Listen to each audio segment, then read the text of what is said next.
I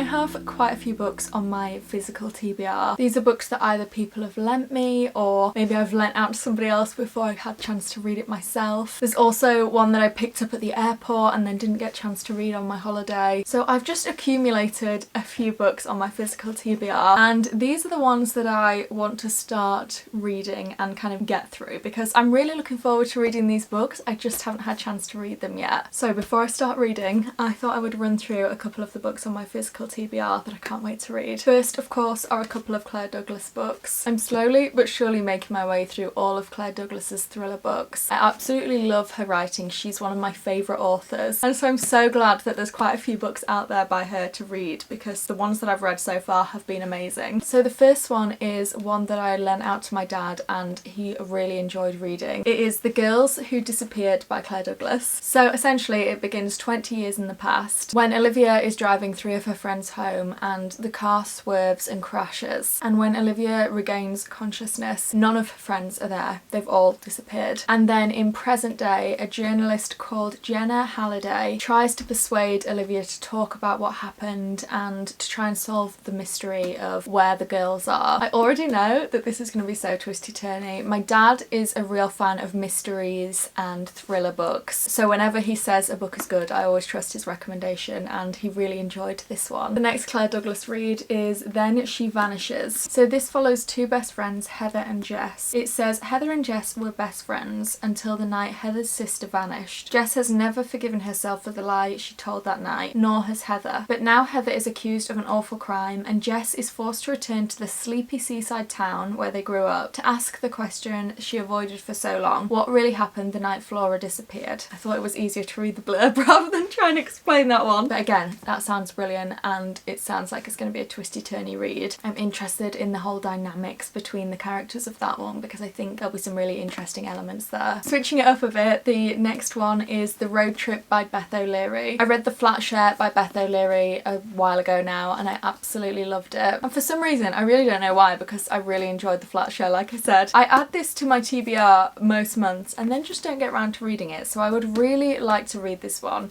It follows Addie and her sister who are on the way to a friend's wedding. They're in rural Scotland and not long after setting off, a car hits the back of theirs. The people in the car are her ex-boyfriend Dylan and his friend who are also heading to the wedding. Addie and her sister have no choice but to join them all in the car together to make it to the wedding. I believe I started reading this book a little while ago now and I was really enjoying the structure and the writing style. I was enjoying a lot about it. I literally have no idea why I ever put this down because I think it would be one I would really look forward to reading and really enjoy, so I'm looking forward to getting around to this one. And I will read it. I need to read it because I will enjoy it. Next is a book that I picked up at the airport and didn't get a chance to read on my trip. It's A Kennedy Affair by Emily Hurricane. Now I picked this up because it is a historical fiction and I read The Nightingale by Kristen Hanna a few months ago or last month, I can't quite remember. I really enjoyed that genre. It was the first historical fiction I'd ever read and it made me want to read more historical fiction, so when I found this one at the airport I decided to pick it up. So this is set during World War II and it follows 3 women at the time. One is Kathleen or Kick Kennedy and her story follows her making her way to London in the hopes of finding Billy Cavendish, who is the man she wishes to marry. Then there is Kick's friend, Lady Bridget Guinness, who is working as a nurse helping wounded soldiers. Thirdly, there is Cissy Maddington, who has arrived from Ireland to visit the Guinness family and is really eager to explore London. And all of this is of course set in the backdrop of World War II. I like that it follows several perspectives. In The Nightingale by Kristen Hanna, that followed the perspectives of 2 sisters, and I thought that it was a really interesting way to read a historical fiction. Obviously it's my only point of reference with historical fictions, but it was interesting following 2 storylines set in the same time period and to look at their different experiences at that time. So So I think doing the same for this in 3 perspectives will make for a really interesting read. And finally is the book that I have actually started a couple of chapters of. It is Carla by Colin Walsh. This is actually the one that I'm going to carry on reading today. So before I explain the plot of this one, I thought I would get cozy, get comfy and set myself up for reading. But yeah, these are the books on my physical TBR that I would really like to start reading. I don't think I'll get through all of them. In fact, I know I won't get through all of them in this video, but I'd like to start making my way through them and I thought it'd be nice to bring you along with me.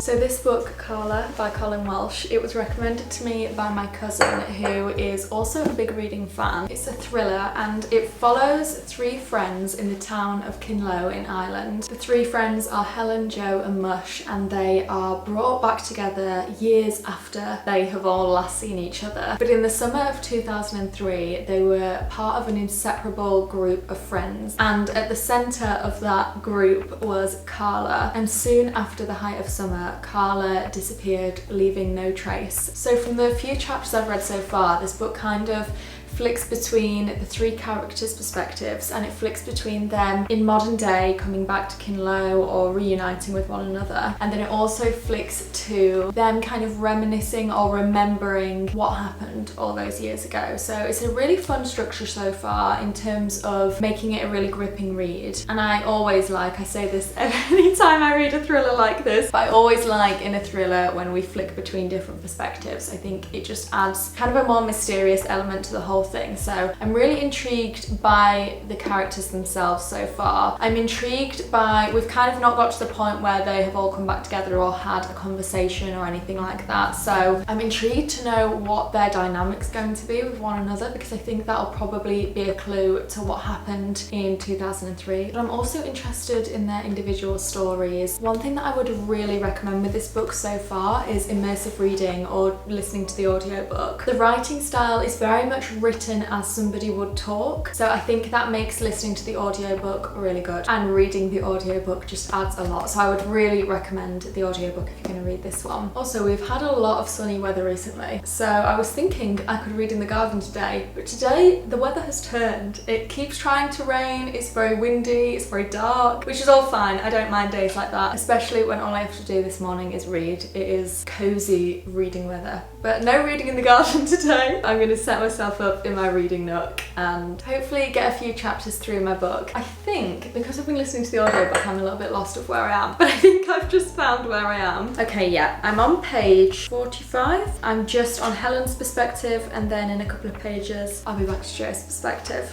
So that's where I am, that's the full update, and I'll keep updating you as I keep reading this one.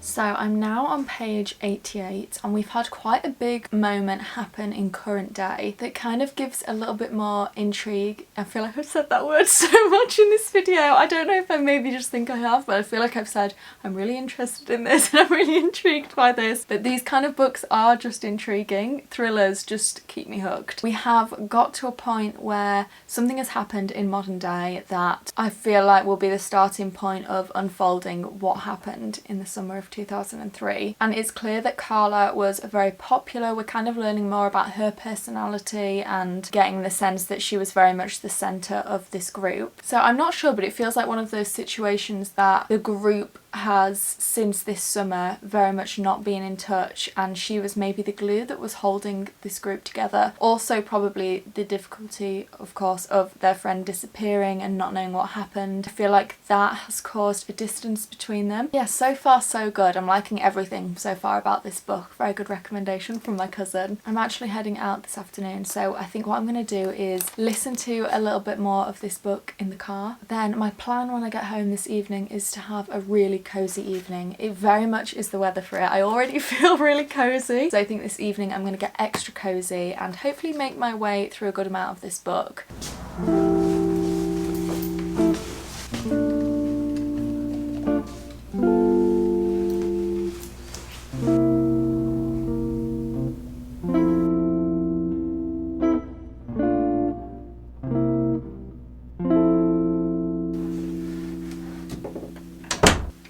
After listening to the audiobook in the car, I am now about halfway through. I'm on page 212, and I will say that until the last chapter or so, or maybe a couple of chapters, I do feel like the pace has maybe slowed a little bit. I was kind of expecting them to meet up again sooner than they have. We're flicking between those timelines, like I think I mentioned, and I'm quite looking forward to the point where we get to the part in the past timeline when we start to piece together a little bit more of what happened to Carla. Yeah, we're kind of slowly doing that, but I feel like the pace of doing that has slowed a little bit, which is fine because we are spending more time in certain areas of the storyline and of the plot. A very character heavy book, which I really enjoy. Like, there's a lot of focus on the characters themselves as much as there is on the plot unfolding and of figuring out what happened to Carla. So I don't mind so much that we're taking a little bit more time in those moments. But yeah, I would say the pace has slowed a little bit, although in the past couple of chapters they are starting to come together a little bit, the characters in modern day, and so I think we're at the point where in the second half of the book there'll be a lot more reveals. There have been a few reveals in the first half, but I think there's still a lot more to find out, which I guess is good for being halfway through a book. I also think I'm used to reading shorter thrillers. This is a little bit of a longer thriller mystery. Oh, I won't, I always do that. Try and flick to the end to see how many pages there are, but then I don't want to see anything on that last page. Anyway, it is a longer thriller mystery than I am used to, so it is taking a bit more time to unfold than the other thrillers, just naturally because it's a little bit of a longer book. I feel like I don't have many predictions for what happened, so that curiosity and that mystery is very much still there. I feel like that means it is guaranteed to surprise me as I keep reading.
I finished my book last night, so I thought I'd share a full review of Carla by Colin Walsh. I feel like the pace of this book definitely picked up again in the last third of the book. On reflection, it felt like the first 2/3 of the book were very much about character development and about understanding the dynamics of our characters with one another, so that when the third part of the book happened and the plot really started to unfold, we kind of understood more deeply why our characters were reacting a certain way way and what they might have been feeling at that time. So I really understand the pacing now that I've finished the book. I would say that I personally really enjoy a thriller where the pace is a little bit more evenly spaced. Having said that, it was really interesting to read a thriller where the character development was so strong. I haven't necessarily had that experience where you get a really deep look at the characters in this genre, so I did enjoy that aspect of it. But yeah, like I said, I think I just really enjoy a fast-paced thriller. I really did enjoy the writing style of Colin Walsh in this book. I felt like it was really beautifully written, and at times it definitely felt like a bit of a coming-of-age story as well as being a thriller and a mystery. And I really felt like the lines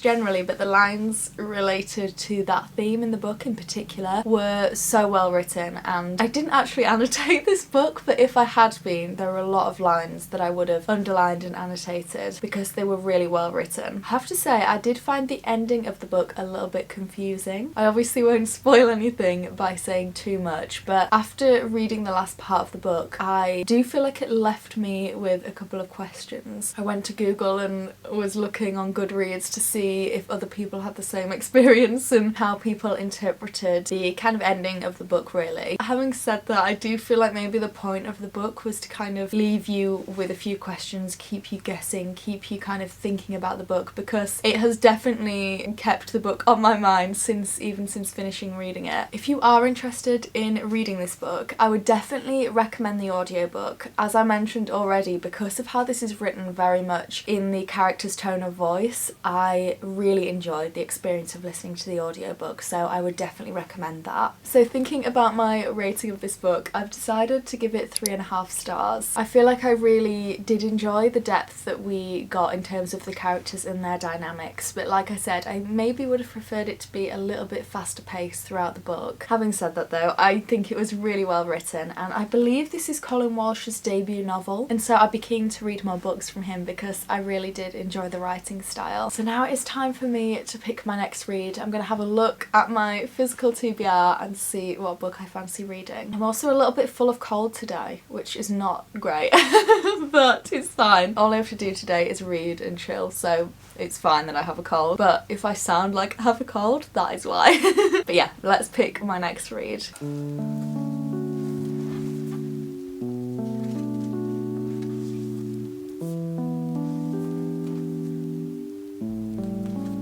So the book I've decided to go for is The Girls Who Disappeared by Claire Douglas. I was looking at my physical TBR and I know that my dad has read this book recently. I lent it to him and he really enjoyed it. So I'm going to take that recommendation and give this book a read. Just as a reminder, this is the book where 20 years ago, Olivia and 3 of her friends are driving and the car swerves and crashes, and when Olivia regains consciousness, her 3 friends are no longer in the car and she doesn't know what happened. And then we flick 20 years into the future where a journalist is coming to kind of find out more about what happened to the girls. I am such a fan of Claire Douglas that whenever I'm about to read one of her books, I just really look forward to it because I feel like I'm guaranteed to really enjoy the writing, really enjoy the plot, be surprised by the twists and turns along the way. I feel like she is definitely one of my favourite authors. I'm so glad that I came across her books in the bookshop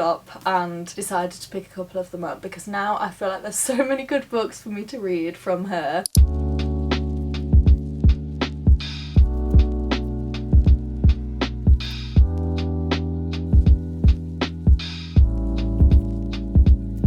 Okay, so I'm now just about to start page 25, and one thing that I'm really enjoying is that we're getting a little bit of a backstory of the journalist Jenna. So Jenna has come into town to research the story for a podcast that she's doing. Alongside that part of her plot, we're also looking at kind of her personal life and her marriage and basically what's going on in her backstory in the context of Jenna, basically. I'm really interested to see if that links to anything to do with the case. It might not, not, it might just be to give a bit of context to Jenna. But I'd be really interested to see if it has any link at all at any point in the story, or if it kind of becomes relevant in some way. We're also flicking between first person and third person. So Jenna's storyline is in first person, and then we're also flicking back to Olivia's storyline. This is something that Claire Douglas has done in a couple of her books before, and I really think it works well in a thriller. I think I might have said this before in a previous video. That kind of flicking between perspectives, I think it works really well when there's a bit of unpredictability in the plot, which there obviously really is in a thriller or a mystery book, because it kind of keeps you on your toes and it kind of gives you that undertone right from the off of the book of not knowing what to expect. It's got Claire Douglas's great writing style. I mean, I'm only on chapter 3, but already the writing is really hooking me.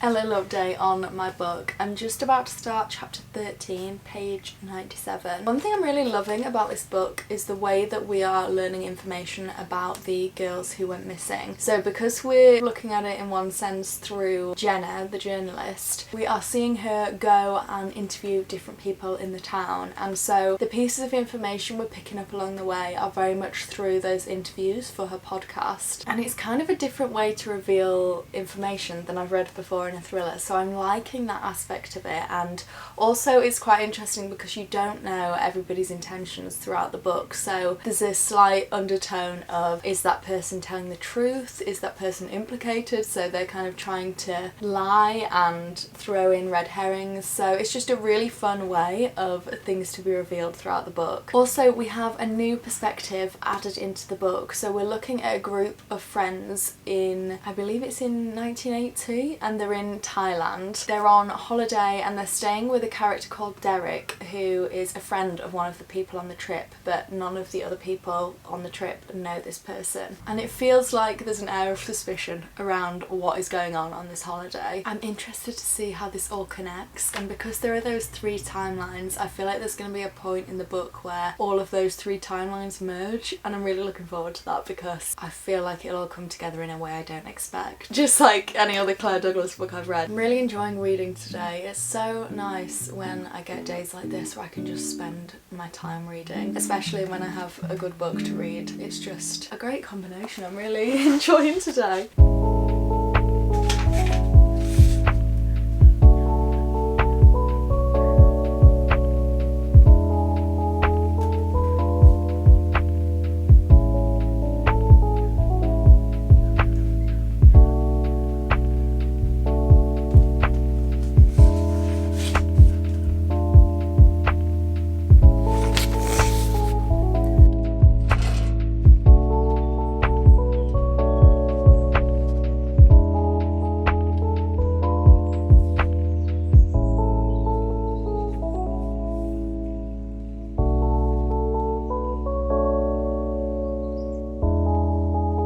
I have been sitting and reading for the past couple of hours, and I'm just about to start page 297, which is chapter 40. Essentially about to start kind of the last bit of the book, really. I feel like this book has been a really good pace throughout. Right from the beginning, I feel like things have been revealed to us, and because of that, it's really kept me turning the page, and it's really kept me gripped from the very beginning because I know that we are going to get pieces of information throughout the whole of the book. Also, I feel like there's kind of a bit of a gothic-y feel to this book. The way they describe the town, and especially the history of the town, there's a lot of kind of old tales from years and years ago that are giving it a really eerie feeling. I think gothic is the right word, but if it's not, it is very much giving a bit of an eerie feeling. If you can picture that kind of town, that's what I'm kind of picturing as I'm reading this. And it definitely makes Jenna's experience a little bit more scary to read because you don't quite know what's going to happen, what's going on in the town, what parts of the history are true or just tales that have been told over the years. So it kind of has that eerie feel to it, especially in Jenna's timeline. As ever with Claire Douglas, I feel like there's a good few twists to come. So even though we're on the last part of the book, I know that more and more will be revealed. So I'm going to keep reading, and the next time I update you, I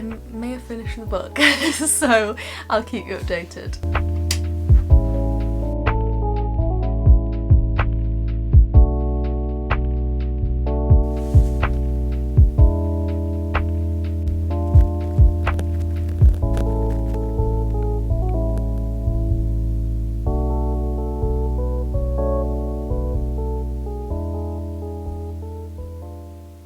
I have just finished reading my book. I really felt today like I just could not put this book down. I was so intrigued by what was going to happen. As always with Claire Douglas, I feel like she pieces together the story and leaves clues along the way as you're reading. One of those books, and all Claire Douglas's books feel like that, where you're coming up with different theories in your mind along the way with the clues that she writes in. It feels like there's so many different possibilities and lots of different people to suspect. I also really like that with this book, it kind of feels like you're at a point at a certain part of the book where you've found out everything is sort of tied together and makes a bit more sense, and then suddenly something comes along that is another twist and another turn, and I won't spoil what that is for you, but I really enjoyed the experience of reading that part of the book because the unpredictability of the book, I felt that way kind of throughout the book, but the fact that it's been a bit unpredictable and was right to the very end, I feel like is the sign of a good thriller. Like I mentioned earlier, I really liked the gothic aspect to this book and the kind of gothic imagery it gave me whilst I was reading it. I do feel like maybe the old tales that we were told about the town might have been a little bit more relevant when the plot started to develop, now that I'm thinking about it. But having said that, I really did enjoy the way that the story did unfold, so it didn't matter too much, but I'm just interested that that was put in there. It feels like that was put in there more for like atmosphere and understanding the town itself as much as it was put in there for any sort of plot. Overall, I've decided to give this book 4 stars. I feel like Claire Douglas is just a really reliable author for me. I feel like, I think I said it just before I started reading it today, that I always go into a Claire Douglas book feeling like I'm going to enjoy it and it's going to be a really good read, and that's because I really like the way Claire Douglas writes a thriller. So I definitely felt that way about this book, and I think the last book that I read all in one day was No One Saw a Thing by Andrea Mara. It's these thrillers that keep me turning the page. But yeah, really enjoyed that one. Thank you so much for joining me whilst I start to make my way through my physical TBR today. There are still a good couple of books for me to make my way through, so I'm sure I'll bring you along for those as well. I've been really enjoying documenting my reading journey recently, and I really appreciate you being here following along. It's so lovely to be creating a cozy community all about the books that we are reading and loving together. So thank you so much again for being here. I hope you are having a lovely week, and I will see you again very soon with another video.